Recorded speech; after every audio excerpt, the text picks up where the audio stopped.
Hello everyone guys, today in this video I'm going to show you how to open system information using run command.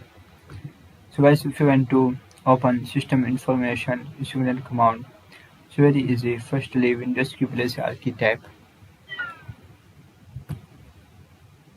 here machine 432 MSINF432, click on OK.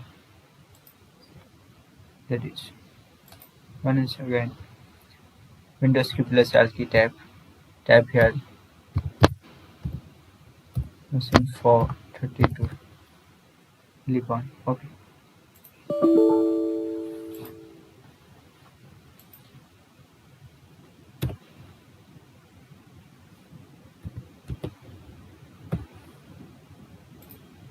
That is.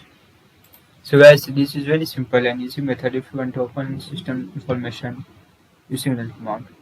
Thank you for watching this video. Please like, share and subscribe to my channel for latest update.